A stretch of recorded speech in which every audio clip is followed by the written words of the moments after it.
বন্ধুরা, আজকে তোমাদের সামনে একটা উচ্ছের রেসিপি শেয়ার করব। বাচ্চারা তো একদমই উচ্ছে খেতে চায় না, অনেক বড়রাও আছে তারাও তেতো খেতে চায় না। তাদের কথা ভেবেই আমি উচ্ছের রেসিপিটা আজকে শেয়ার করছি। খুবই ভালো একটা রেসিপির জন্য আমি এখানে 200 গ্রাম উচ্ছে এইভাবে গোল গোল করে কেটে নিয়েছি। আমি কিছু কিছু মশলাই উচ্ছের মধ্যে মেশাচ্ছি। প্রথমেই দিচ্ছি লবণ, দিচ্ছি হলুদ গুঁড়ো, অল্প একটু শুকনো লঙ্কার গুঁড়ো আর একটু জিরের গুঁড়ো দিয়ে খুব ভালো করে মশলাগুলো উচ্ছের সাথে মাখিয়ে নেব। দেখো, উচ্ছের সাথে খুব ভালো করে মশলাগুলো মাখিয়ে নিয়েছি। এবার আমি 2টো ডিম ফেটে দেব। 2টো ডিম ফাটিয়ে দিচ্ছি। তোমাদের উচ্ছের পরিমাণ বেশি হলে ডিমটা তখন বেশি দেবে, মশলাটাও বেশি দেবে। আমি এখানে 200 গ্রামের জন্য 2টো ডিমই দিচ্ছি। এই উচ্ছের মধ্যে আমি 2 চামচ বেসন দিচ্ছি। এবার ভালো করে মিশিয়ে নেব। একদম নতুন ধরনের রেসিপি। এই রেসিপিটা একদম তেতো লাগে না, করলে সবাইকেই দিতে পারবে। বাচ্চারা তো বুঝতেই পারবে না যেহেতু ডিম আছে। দেখো, উচ্ছের সাথে ডিম আর বেসন খুব ভালো করে মাখিয়ে নিয়েছি। আমি কড়াইতে সাদা তেল দিচ্ছি। উচ্ছেগুলো তেলে দিয়ে ভেজে নিচ্ছি ভালো করে। সব উচ্ছেগুলোই আমি একসাথে দিয়ে দিচ্ছি।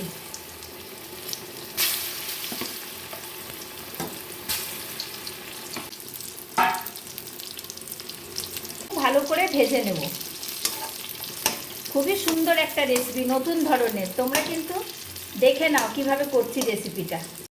এ দেখো, আমি উচ্ছেগুলো খুব ভালো করে উল্টে দিচ্ছি। এক পিঠ হয়ে গেছে, আর এক পিঠ দিয়ে দিচ্ছি। এই পিঠটাও খুব ভালো করে ভেজে নেব।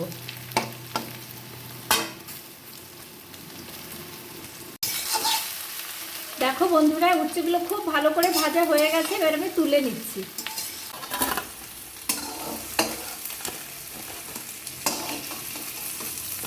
কড়াইতে আমি আরেকটু সাদা তেল দিচ্ছি। তেলটা গরম হয়ে গেছে। আমি 2টো মাঝারি সাইজের পেঁয়াজ দিয়ে দিচ্ছি।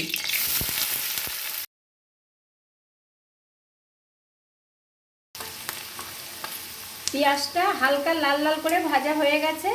আমি 1 চামচ কাঁচা পাকা লঙ্কা আর আদা রসুনের পেস্ট দিচ্ছি। 1 চামচই দেবো, বেশি দেবো না। কিছু কিছু মশলা আমি অ্যাড করছি। একটু দিচ্ছি লবণ, হলুদ গুঁড়ো, একটু শুকনো লঙ্কার গুঁড়ো,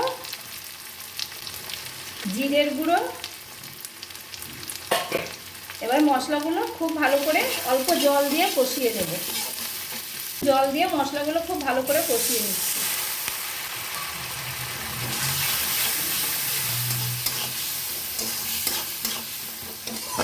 জলে 1 চামচ বেসন গুলিয়ে নিচ্ছি। 1 চামচই দেব। এই গ্রেভির মধ্যে আমি বেসনটা দিয়ে দিচ্ছি।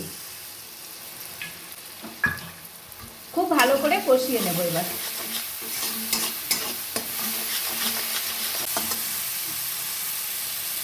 দেখো, মশলাটা খুব ভালো করে কষিয়ে নিয়েছি। এবার ভেজে রাখা উচ্ছেটা দিয়ে দিচ্ছি।